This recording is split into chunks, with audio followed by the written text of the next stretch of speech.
And so let's go to a man who played in this game and can explain how the Eagles played today from the Eagles locker room. Let's talk to Eagles All-Pro right tackle Lane Johnson joining us. Lane, we talked about it last week about a look-ahead situation. Pro players aren't supposed to do it. You prepare every day.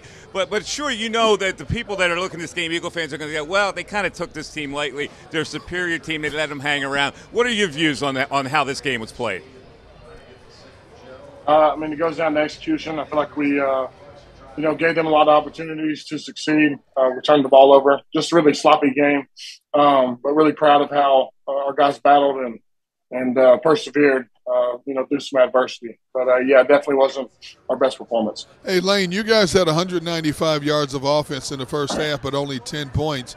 Why do you think the offense was so jagged in that first 30 minutes? Chicago does a lot of different looks as far as where they're stunning and slanting of the defense. And so I just feel like we couldn't really get a rhythm going. I feel like we were limited with the amount of plays. I feel like we didn't have many plays the first half. Chicago did a good job of controlling the clock. In the second half, we got rolling a little bit better than what we did in the first half. But, it was a sloppy game. A shout-out, man, to some of the receivers, man, making great plays coming through for us. Hey, Lane, what goes on the sideline or in the huddle when you guys are kind of, struggling through a period? You started off kind of slow and things really didn't pick up, until the second half. What's the conversation like? Because, Miles didn't get a carry until like 6:27 in the second quarter. We were all sitting around wondering what the heck is going on. Yeah, we go to the sideline after every series, a lot of communication going on. And really, I think it took us a while to really get synced up. It was a weird first half. I feel like the Chicago had the ball. I feel like time of possession first half was in their favor. And, we really didn't get any momentum till second half. So, just one of the more sloppy games that we had all around. Yeah, Lane, they had it for 21 minutes in the first half. So I'm curious to know what the game plan was here, because we didn't really see that mix and establish the run like this team is capable of. It was pass, pass, pass. What were you guys trying to do offensively coming into this game? We were trying to take what the defense was giving us. We knew that the run game was going to be hard just because of all the movement, slanting of the D linemen and the linebackers. So we knew we had to be precise on our run blocks, and I feel like we weren't early in the first half. So we stuck to what we do, throwing the ball, and Smitty made some plays. AJ made some plays. So really, once those guys started picking up some steam, it really became like a one-sided ordeal as far as us throwing the ball. Hey, Lane, take me through the play where Jalen ran it in for a 22-yard touchdown. Was that a design play? We saw Chicago Bears walking up to the line of scrimmage on a blitz. Was that the play call in the huddle basically, or did he audible? Yeah. No, that was the play call in the huddle. Try to get them spread out and clear some room there in the middle. It was beautifully designed play. And, shout out to our defense. Our defense saved the day. Really just creating havoc all game, pressure, sacks, doing a good job. Lane, with Chicago's defensive front showing you guys some things that y'all hadn't seen, in the past, they are ranked, I think, 27th against the run. They were giving up 140 yards per game rushing. Conversely, you guys are ranked number 2 in the league, in rush offense. But it seemed like you guys couldn't get anything sustainable going for quite some time in the run game. Yeah, I feel like the first half was really pretty much non-existent. Like you said, they had the ball 21 minutes, so we were limited. And then the second half, you make some big chunk plays with Devontae and AJ, and you see those type of plays being made, so it's kind of hard to turn away from it.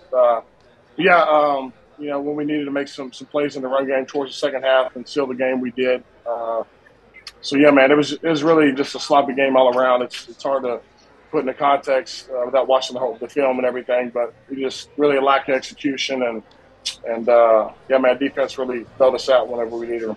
Lane, let's go back to that play where Jalen, the one that D. Gunn asked about, because I thought it was really interesting. They have a single high, and it was Brisker, and he blitzes into an A gap, and Kelsey pushes his guy right to the right to create a gap that was like a mile wide. It was almost like it was a gift. It was designed that they opened a highway for you guys. Is that Kelsey blocking that just the way the play is developing, or is it you guys were just fortunate that he blitzed on that side? We got to go look, but I'm pretty sure we're fortunate that they blitzed on that side where we could just wall them all off. So, yeah, definitely wasn't expecting the safety. I think it was number 9 to come down and do that. And whenever he did that, it let the gate wide open.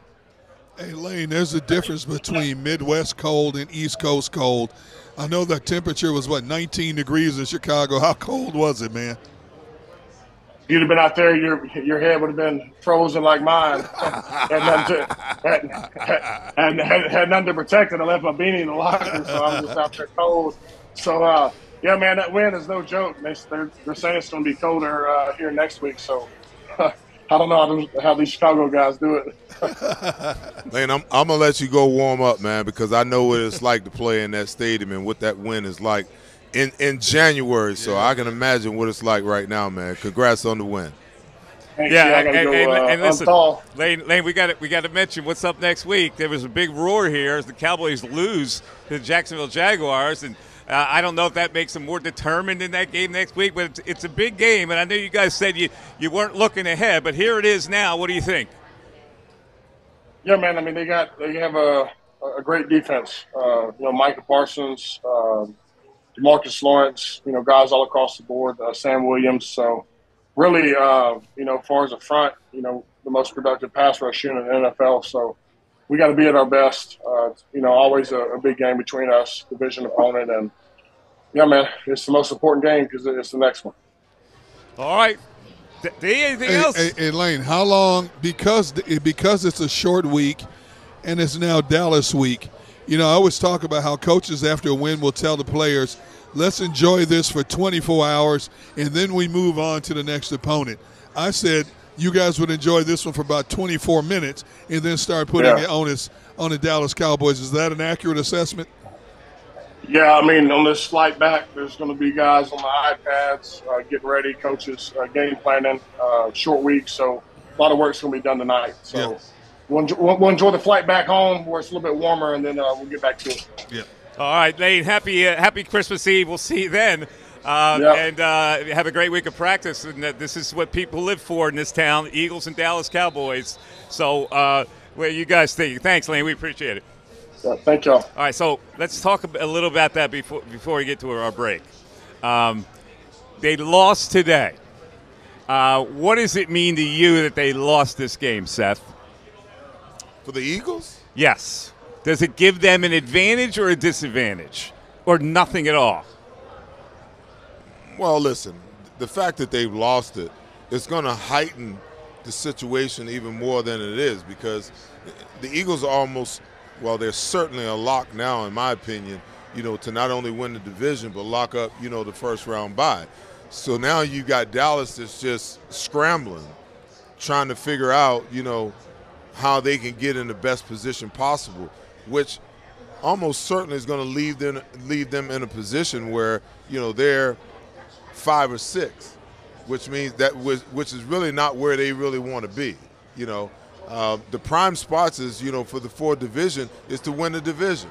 That gives you, the first game at home. The other thing it gives you as a division winner, it gives you the first week off.